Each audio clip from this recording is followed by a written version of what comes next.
So I'm Doug McCorkle. I'm the lead actor and one of the producers of the film An Electric Lampshade that's currently making its rounds at film festivals right now. And I'm excited to be here with you guys. Cool. And I'm Daniel Prinn. I'm one of the staff writers here at The Movie Buff, and we are both part of The Movie Buff show. And hey, Arpit, how's it going? It's going good, Daniel. It's going good. Good. Did you want to start with your questions?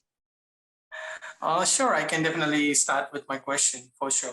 So, Doug, this film is very fascinating. You know, it talks about your whole journey. So, I would love to know that what inspired you to do this?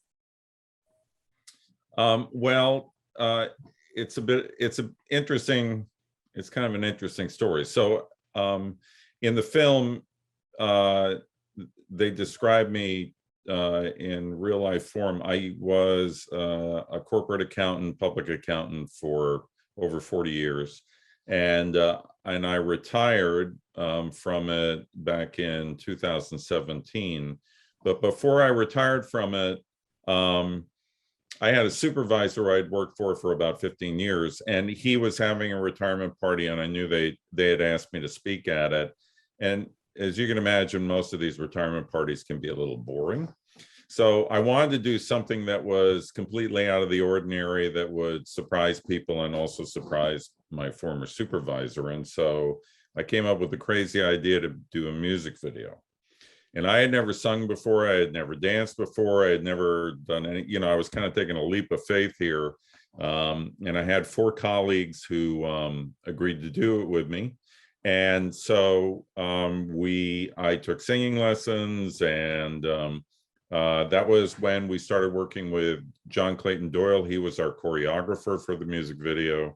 And I showed it at the retirement party. It was a complete surprise, didn't know how it'd be received, and it got a standing ovation. Everybody was up on their feet clapping and having a great time. And I got the bug. I got infected with the enthusiasm for it. And so I continued to work with John, and the next project that we talked about doing together was a short film, something that we thought would be like 20 to 30 minutes long, maybe include a music video. Well, that was the beginning of I'm an Electric Lampshade, and it ended up that the film just grew organically over a period of like 4.5 years that we did the filming. And we ended up with a feature-length film that is what's out in film festivals today. So it was amazing, completely out of my comfort zone journey. And but that's how it got started. Sure. So I'm just gonna read this line, that's in a movie as well, that age is not the limitation you think it is, which in a way talks about your story. So what are your thoughts on this part? Yeah, so in the film, I talk about age not being the limitation that you think it is, because my experience has been when I started making this film, I was 60 years old. And in talking to friends of mine, colleagues, about retirement, one of the things that I heard from people who were my age is when you talk to them about what they were going to do in retirement or what they were going to do at this stage of their life, there were a lot of reasons that they said that they couldn't do things anymore, that they were too old, that time had passed, it was disappointing. It was actually pretty sad. So, I was just determined to do something, that would be a complete adventure to prove to myself and also to show other people that, retirement doesn't have to be this like, head off to the couch and watch TV all day and do that kind of thing. It can be a fun experience. These are meant to be the golden years of your life. So that's what that line is about. And I heard that type of thing, not only from people my age, but people that were in even their 40s and their 50s who, when I talked to them about, things that they'd always wanted to do, and when they told me, and I said, well, why don't you try it, that they came up with the same types of excuses. Oh, I'm too old, it's too late for me, a lot, and I think it's kind of sad. It seems to be a social norm that a lot of people have, but I think it's completely displaced. So that's why I said the line. Awesome. Daniel, you like to ask your questions? Sure. Yeah, I'll just pick up from that just because that was one of my thoughts, that I just really like the sentiment of the film, that you're never too old to chase your dream. I thought that was a great theme in the film. Thank you. Yeah, it was that was certainly something that John and I talked a lot about when we were envisioning even the short film, because I had heard this so many times and I just found it to be a little disturbing.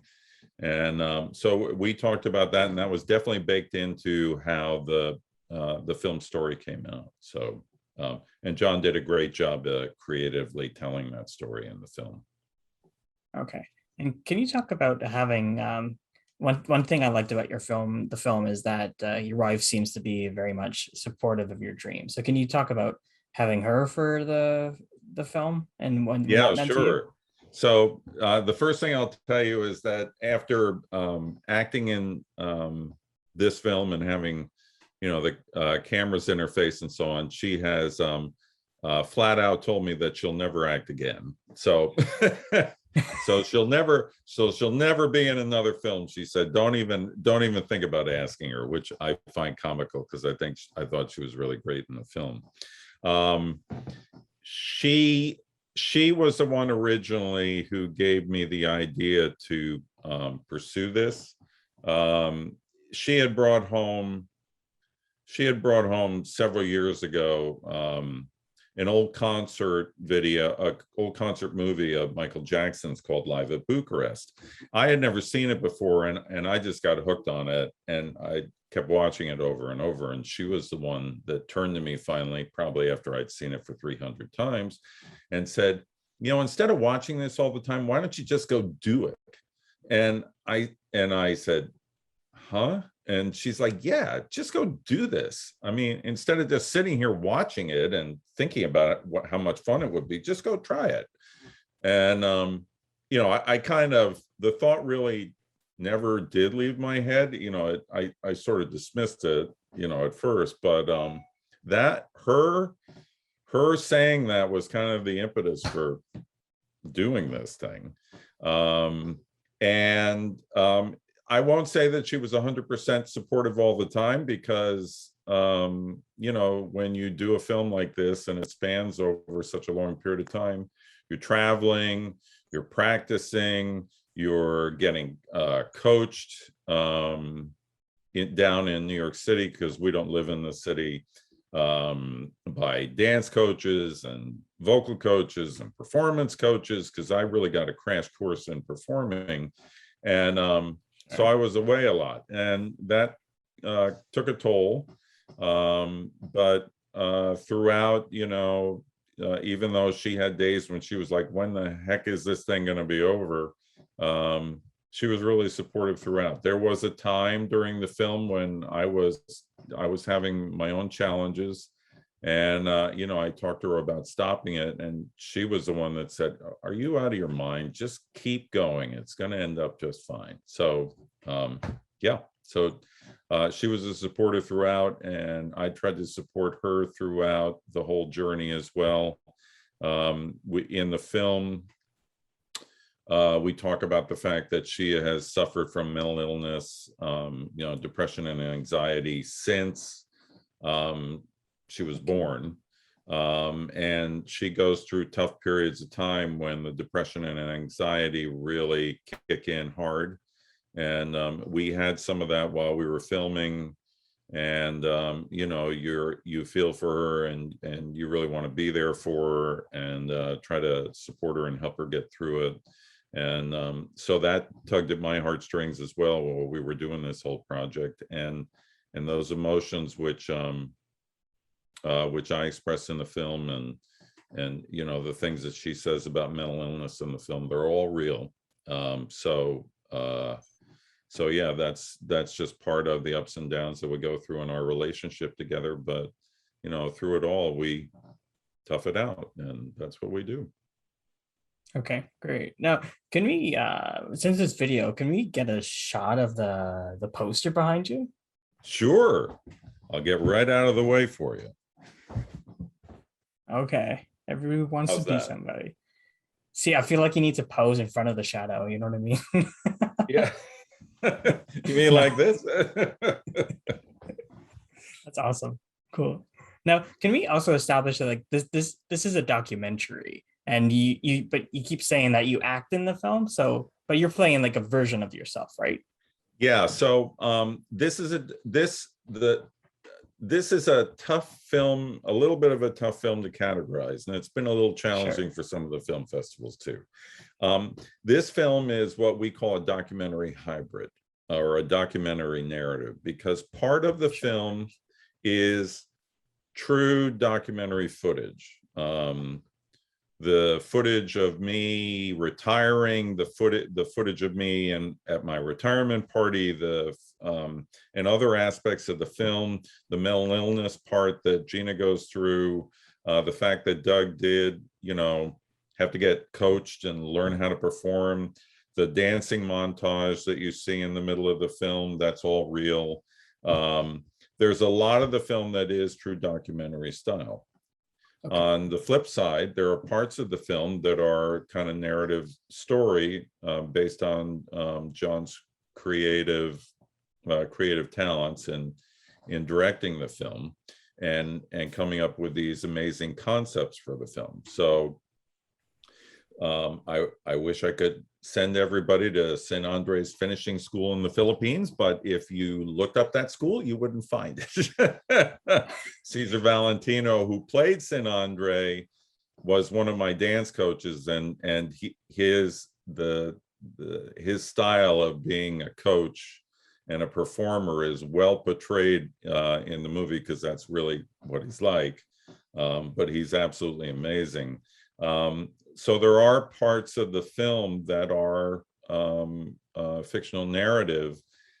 Doug was going, you know, I was going through that same transition process of learning to be a performer, but I wasn't doing it in such a fantastical style like is portrayed in the film. I didn't go to the Philippines. I did it all here in the US. And that makes a more boring story. So that's why we sent Doug off to the Philippines, and we sent Doug off to Mexico City to do the live concert, and yeah.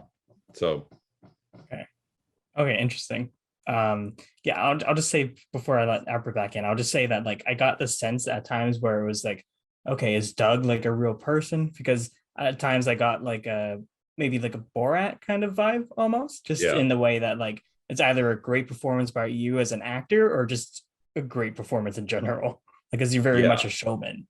So I thought that was interesting part of it. Yeah, it's that's a very good way to put it, Daniel. Yeah, you're right. So the lines get blurred between what's documentary and what's hybrid or narrative, and that's intentionally done. That was intentionally done in the editing process by our editor Rachel Webster and John. That was intentionally done in the way that the movie was filmed. So you're absolutely right. You know, you don't necessarily know for sure what's real and what's not, and that's part of the fun. Okay, awesome. Arpit, you want to jump in with a bunch of yours? Sure. So, you know, while you and Daniel were just having that entire conversation, one thing I would love to say that, you know, that the film talks about definitely the passion, ageism, and creativity. But another aspect that I think that film also talk about is a trust and a love between two people. Definitely, I'm talking about you and your wife, Gina. So do you believe that aspect of the film as well? That, I mean, I could see it as a viewer that definitely talks about a love and a trust between two people. Yeah, absolutely. I mean, I am without a doubt one of the luckiest guys around to be married to Gina. We've also always talked about the fact that we really think we were just destined for each other, however you want to spin that. But we're very happily married, and I couldn't imagine being with anybody else. Yeah, we do have a relationship that's built on trust. We have a relationship that's built on integrity. We have a relationship that's just built on the love and friendship that we have for each other.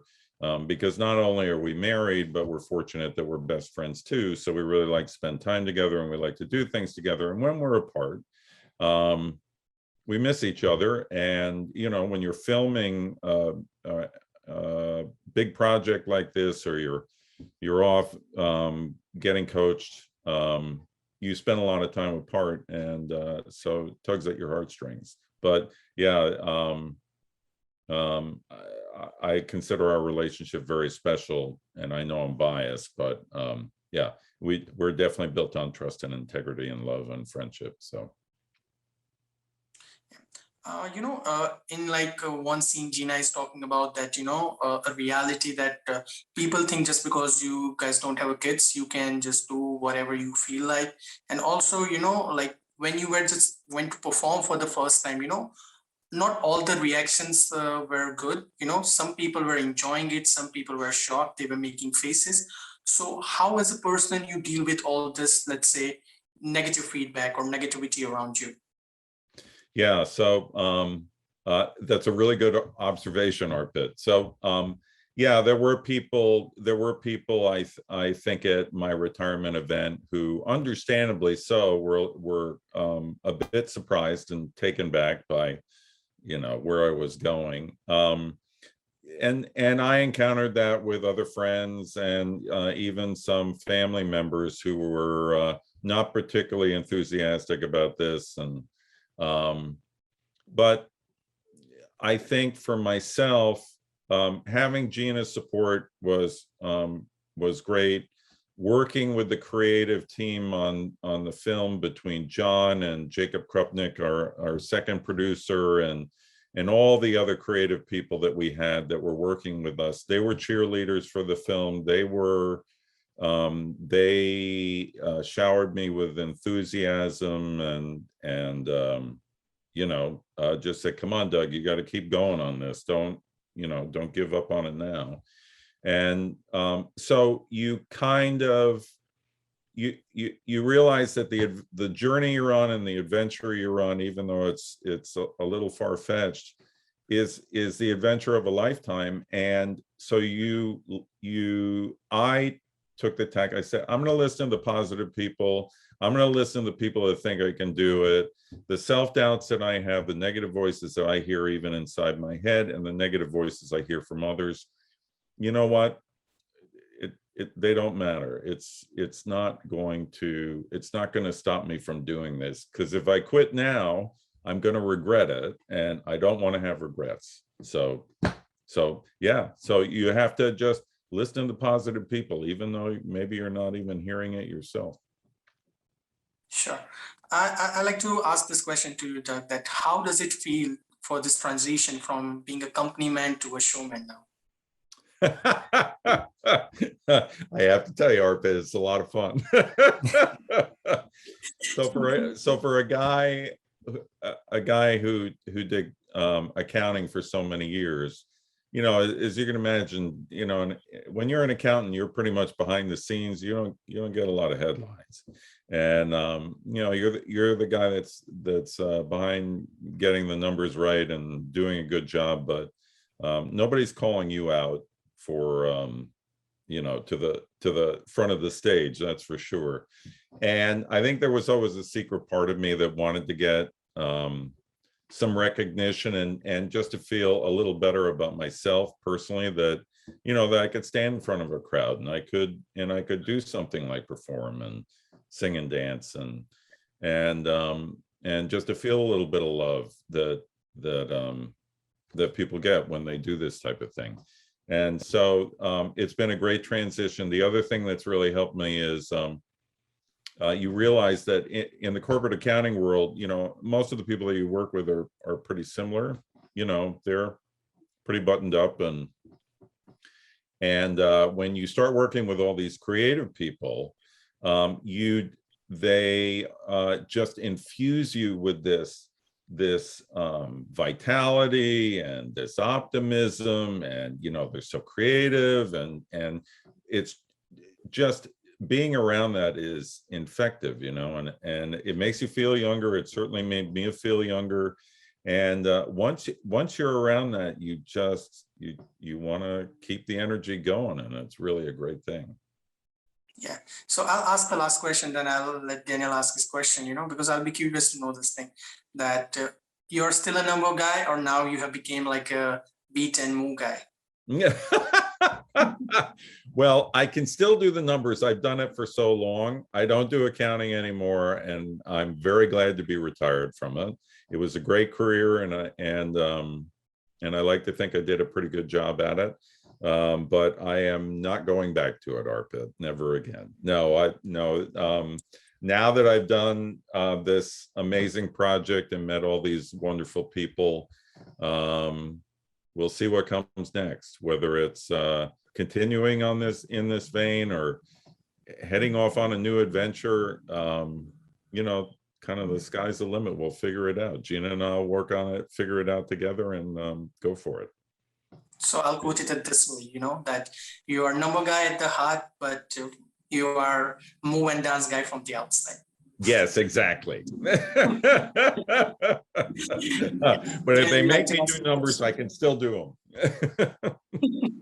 Great. I'd also love to.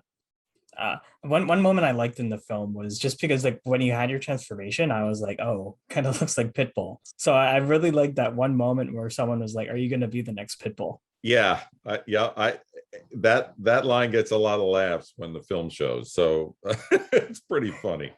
For sure. It really is funny. Yeah. That person that said it was a good friend from work. And it's true. She had always said, you have an amazing voice. You have an amazing voice. I mean, when you have a booming voice like mine, and you walk into the office and you start talking, people's heads turn around just because they're like, well, Doug's here. So she had always said, when I used to walk up to her desk, she said, you have such an amazing voice. What are you going to do with it? And I got that from a lot of people. So I finally did something with it, Daniel, which is great. Okay. It's a good voice for podcasting right now too. Yeah, absolutely. I mean, I used to do a radio program at a community-based radio station in the Hudson Valley of New York State.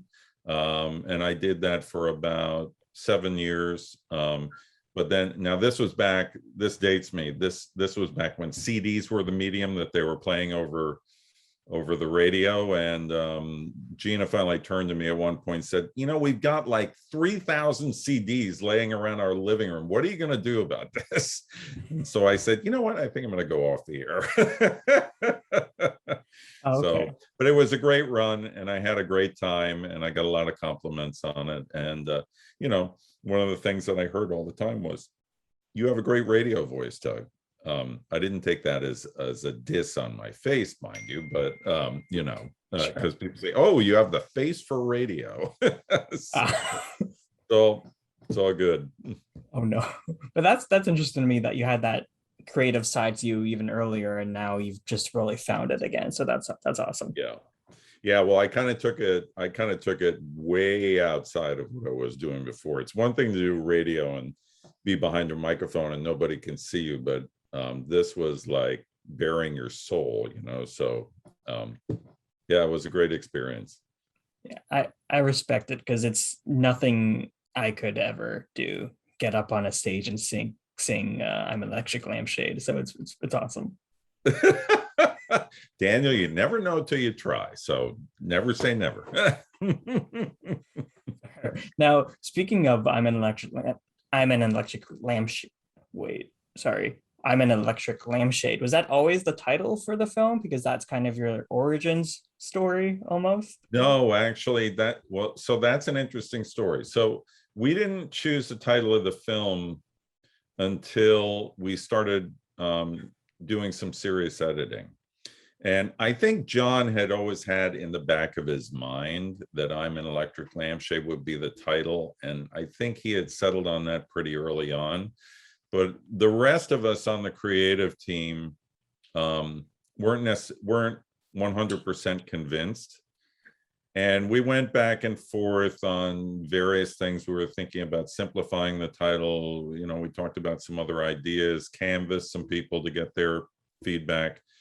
But I'm an Electric Lampshade was the one that really stuck. And now that the film is out there in festivals, we're so happy that that's the title that we chose, because when people, you know, see this title, they go, what is this film about anyhow? And it piques their interest, which is really cool. So they so that helps us. And you know, we've had a few people at film festivals that have said afterward, you know, I'll never forget your film because the title of it is so unique, you know. So it really worked out well.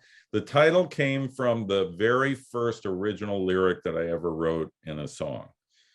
I was working with my first vocal coach in a vocal session, and she said, come on, Doug, let's try composing lyrics. So she put on an instrumental track, and she's like, just say the first thing that comes to your head. Don't even think about it. Don't filter it. Just say the first thing that comes to your head. And the first thing that came to my head was I'm an Electric Lampshade.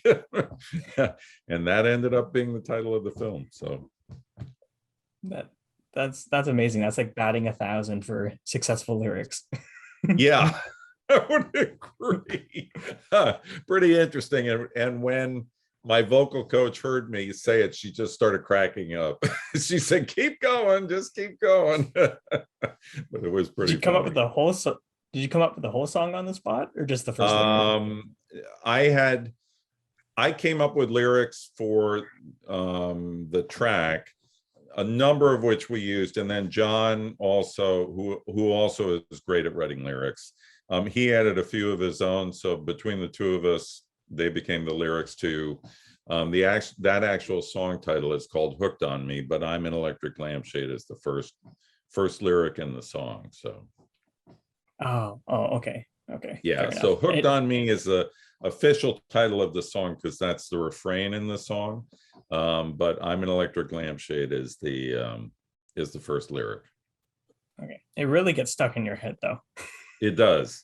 Yeah, it does. Especially the version that we used in the live concert, which is a DJ remix of the song. That's just a great version. I love to play it. Okay, awesome. Arpit, do you want to jump in with some of yours? Sure. So it takes, you know, when I think about the whole film and your journey, you know, one thing is pretty sure that it takes a lot of courage and believe in yourself to just, you know, do something, be a performer at the age of 60 for sure. So were you always sure that you will be able to pull it off? No, there were a number of times when I was really doubting whether I could pull it off. I mean, I worked with a performance coach in the city. Her name is Robin Dunn. She actually appears in the film as my performance coach and part of the film. And she and I worked together on honing just performing in front of people for well over a year. And it was a challenging process. You know, your perceptions of how to perform, and then, you know, having a coach, you know, kind of helping you find your style takes time. And, you know, after doing it, I understand how today's performers, you know, they've been honing their craft for years. And that's how they get so accomplished. Well, I was taking a crash course in it, and you know, I give Robin a lot of credit. She continued to encourage me, and I can only imagine how frustrating it was for her at times. It's a lot easier, I think, when you start this at a young age, but so you really have to give it your all to do this. And yeah, but along the way, you know, I come home from coaching sessions and I had homework to do every time. And I turned to Gina a number of times and said, boy, you know, my performance style just really sucks. I'm not doing a good job at this. But toward the end, she, you know, she turned to me after one session. She said, Doug, I think we finally got it. and I wanted to do cartwheels. So it was great. You just have to persevere, Arpit. You really have to just, you know, like I said before, the negative voices are going to come screaming at you, going, what are you doing? You know, who do you think you are? You know, you're 60 years old, or whatever age I was at the time. This is completely out of the norm. You know, people are looking at you cross-eyed like, you're doing what? And you just keep going. Just keep going. So, Doug, you know, in a way, you have put out your life out in the film, you know, that it talks a lot about your life journey and everything. So, is it any point you feel like it is a bit awkward for you to putting out your life like that? Did you felt at any point that, oh, it's getting too personal, or let's say it is getting awkward to just see this, you know? Yeah, I do. Gina and I talked about that a bit because we knew when John came up with the concepts for what we were going to film, and as I said before, we filmed this over a long period of time, so we did it in chunks. We realized that we would be exposing ourselves personally in this film, and Gina and I talked about it, but we knew that there were a few stigmas that we really wanted to address in the film. One was, you know, doing things that you dream of doing before it really is too late to do them, and attacking the social norms that say, you know, when you're old, you can't do this kind of thing, which we've already talked about. But the other stigma that we really wanted to address was mental illness, because for many people, mental illness is this thing that they just don't recognize. You know, there are people, we even have friends that are like, well, what's the matter with you? You know, you live in a nice house, you know, your cars are, you don't have any auto loans, like, snap out of it. What's the big deal? And they don't realize that mental illness is no different than being diagnosed with cancer. You wouldn't go up to somebody that had cancer and say, hey, snap out of it, you know, just get rid of the disease.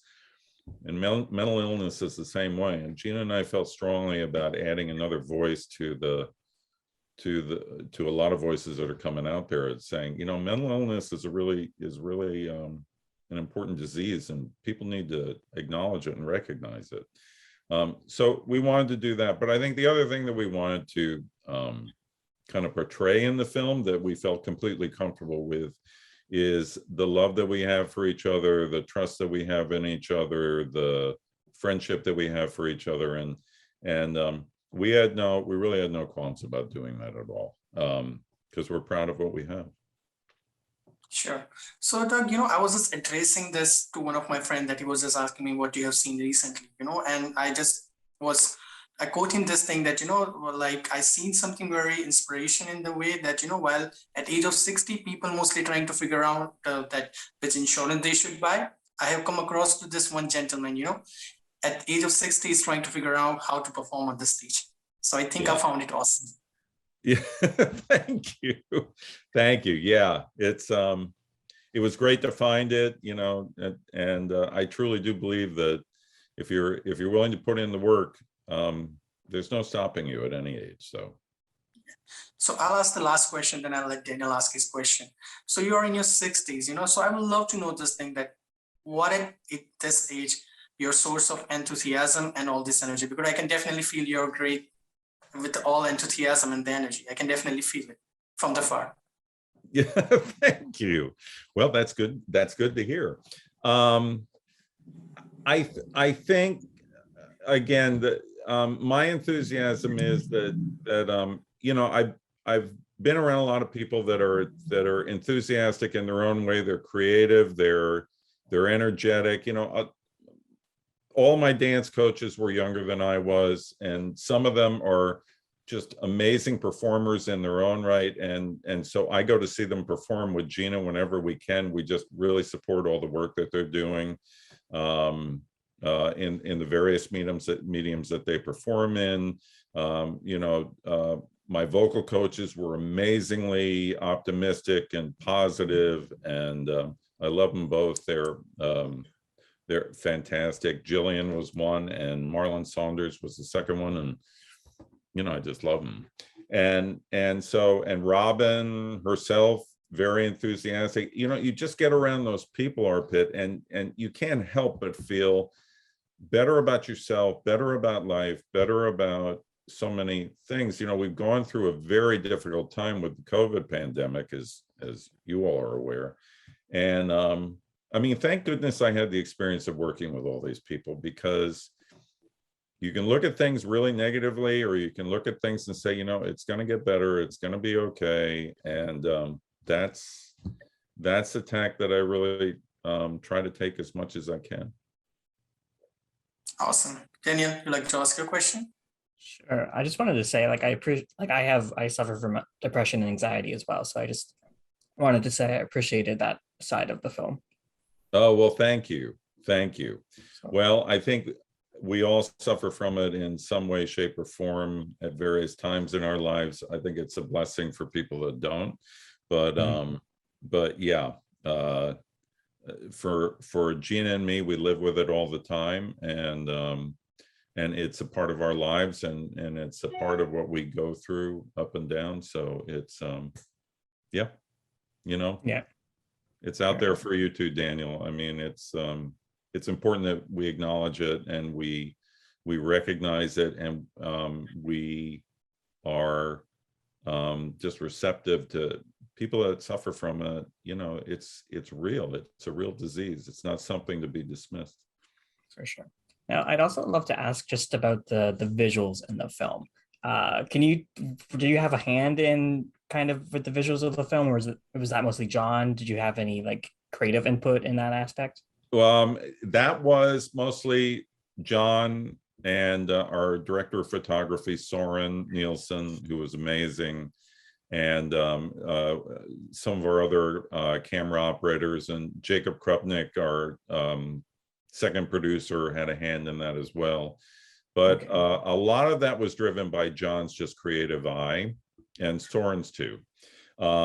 Some of the filming was actually done at our home, and so the garden scenes that you see, which they make very visual and striking, are actually my wife's garden. She is for 25 years she was a professional gardener, and she just has an amazing creative talent that way with flowers and gardens. It's just amazing to live at our house, because I just walk outside and go, damn, I live here. This is incredible. But so we use that for the film, and it just created an amazing, colorful part of the film. And then a lot of the other stuff that was very colorful was in the Philippines, some in a dark way, but the whole setup for the San Andres school was just incredible. And then we had help, of course, with set design and so forth for the Mexico concert, and also amazing wardrobe designers as well. And so that part of the film is amazingly colorful, and just it's a fantastic adventure. So yeah. Now, two things from that. What was it like kind of filming in the Philippines with Sin Andre's class? And also, what's it like you mentioned that Mexico concert. How did you market that for people to show up and come to the concert? Did you just market it with the poster, or I'd be curious to hear about that? Yeah, so San Andres school, going to the Philippines, I had never been there before. Actually, I think everybody on the US production team had never been there before. And we had some amazing venues that they had scouted in advance to film in. I mean, they created the St. Andre's School basically from an empty warehouse. And the people there were incredibly warm, and I mean, their production team over there, we used a production team from the Philippines to help us. They were incredible. They would work nonstop, day and night. We were so impressed with them. And the performers that we brought in, especially the drag queens that are my co-students, that are my colleagues at St. Andre's School, completely amazing. Those people are actually drag performers in the Philippines. Oh, cool. And I give them a lot of credit for what they do. And yeah, so it was just an amazing experience. Manila is a crazy city, crazy in the fact that the traffic there is worse than I think any city I know of in the US. Yeah. It's absolutely insane. Oh. We had one night when the crew was trying to get back to the hotel we were staying at. To go 4 miles, it took them well over 2 hours. They were just stuck in traffic for 2 hours trying to get across town, just a 4-mile stretch. It's just the traffic is crazy there. You know, it's a third world country, so you really get a taste of what it's like to exist there. And there are parts of the city that are very poor, and we experienced that because we filmed in parts of those at times. So it was an educational experience. It was an adventure in itself, which was pretty amazing. In Mexico, I don't like to burst the bubble, but we did have an audience that we recruited for that. So Okay. you know, they used various ways to advertise for it, but we did recruit the audience for it. So they knew that they were coming to a concert. They heard some buzz about the performer, and they heard some buzz about, you know, everything that was going to happen, and so they readily came, which was absolutely fantastic, and I think they all had a great time. What were the reactions like? Well, that was interesting, Daniel, because, you know, performing up on stage in front of them, you weren't really sure what you were going to get. And they were amazing. They were waving from down in the audience, and there were a number of them that wanted to take selfies with me. And so it felt like, you know, I was really a performer at one of the most amazing shows. And we did put on a show, I have to say. It was full of costume changes and different music, and it just showed the width and the breadth of what Doug did as a performer. I just needed to ask, what was the most surreal thing that you felt like you guys filmed for this? Because just as like we were talking about, as a docu-narrative, it's one of the most unique films I've seen, I think. At least one of the most unique documentaries for sure. So what's something you felt that was very surreal that you loved putting on film here? Wow, there's trying to pick one. Baltimore dancing, even. Yeah, I mean, so I hope you won't mind, but I'll bust it up into parts. So the part for me that was the most amazing thing to do was the concert.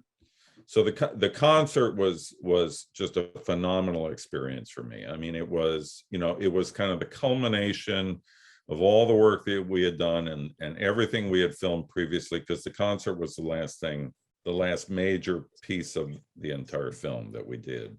And so that was just the most wonderful experience. I couldn't have imagined anything better, really. So that for sure. And I thought the concert came out amazing on film. When you talk about surreal, so there are a couple of them. There's the scene in the Philippines where I'm in the market, going through the streets and in the underground tunnel, and all that kind of stuff. That is a very surreal part of the film, and going down the alley that just looks like completely from another world. That was definitely a surreal part. And then the second part that I would say is surreal is what I would call the nightmare scene, where Doug looks like he's practicing for a film, but as you can kind of tell if you look at my facial expressions, a lot of it is a nightmare sequence in his head. And there are a lot of things that happen in that sequence that are really surreal, and I think it's very effective to portray all the demons that you're going to feel when you're going down this journey of being a performer. I mean, we tried to portray that visually instead of just trying to describe it, because it just doesn't come across. But I think that scene is one of the most visually stunning parts of the film. Okay. All right, great. Now, my last one would just be to ask, like, how are you hoping people react to this film? Are you hoping that they're inspired, but they're also wondering, what did I just watch? Yeah, that's a pretty good summation of it, Daniel. Well, I am hoping that they're inspired. I mean, when John and I talked about this originally, I said, it'd really be wonderful if people walked out of this film, some people did, and said, that's a really far-fetched, crazy, wild idea, and I would never do anything like that. But that thing that I had always thought about doing, maybe it's not too late for me to try it. And if people did that, I would say that we were successful in portraying that part of the film, because that really was part of what this film was meant to be about. Okay. Admittedly, there are going to be people that walk out and go, that was a wacky, crazy, I can't figure out what I just saw, and that's okay. But yeah, and then to your second point, yeah, you're exactly right. Some people are going to come out and go, was that real? Was that not real? Was that like what was that anyhow? And you expect that. We didn't make it, we purposely didn't make this like a straightforward movie that you can walk out and go, oh yeah, I understand the story. He started here, he went here, he did that. This is meant to challenge what's real and what's not real. And when you walk out of the theater, hopefully it spurs some conversations. So we'll see. Right. Also, sorry, I had one more that I forgot about. Sure. Are you releasing the soundtrack for this film? We haven't decided that yet, but I'd say probably yes, but we wouldn't do it until we have determined how it's going to be distributed. Okay. So right now we're on the film festival circuit, and then we're going to need to secure one or more distributors for the film. And we didn't want to release a soundtrack before figuring out that strategy, because you don't want to put kind of the cart before the horse, so to speak. So we'll wait until we get that secured, and then in coordination with whoever distributes it, we'll figure out what to do about the soundtrack. I mean, some people have said, gee, it'd be great if some DJs got a hold of some of the original tracks and did DJ remixes of them. We're certainly open to that idea. So yeah, so we'll see what happens. But I think in some form, the original music in the film, as well as perhaps the cover of Lily Allen's "The Fear" in the film, will be available somehow. Okay, great. So sorry, Arpit, I hogged Doug there. You No issues with that. hop back in. So, Doug, I think it would be unfair if I won't ask you this question. Who is your favorite performer between Freddie Mercury and David Bowie? Well,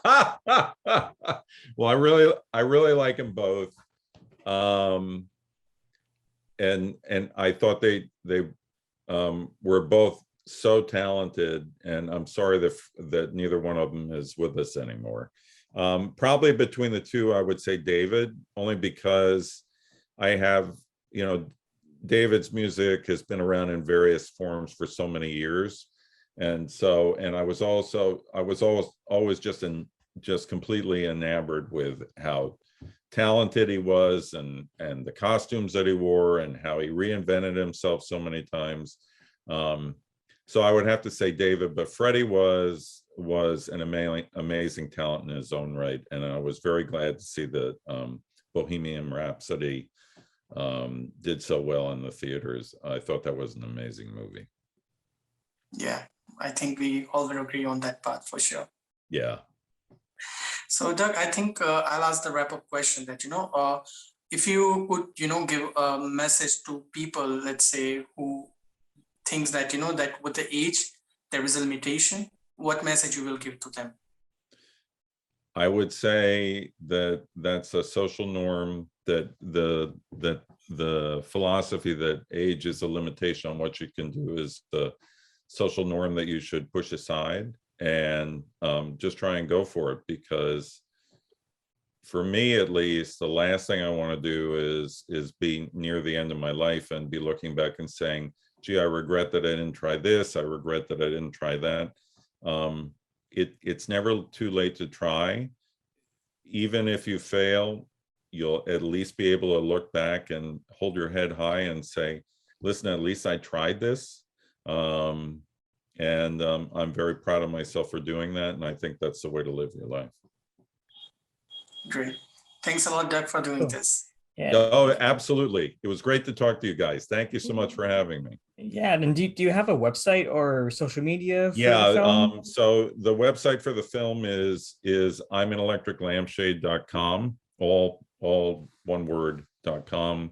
Okay. We also have an Instagram page, which is An Electric Lampshade. So they are the best ways to get in touch with us now. We keep both of those sites updated with all the latest news and so forth. And yeah, so Okay. love to have people check it out. Okay, cool. So Doug McCorkle as Doug McCorkle, who is the Electric Lampshade himself. Thank you for chatting with us on the Movie Buff Show. Absolutely. Thanks for having me, guys. Yeah.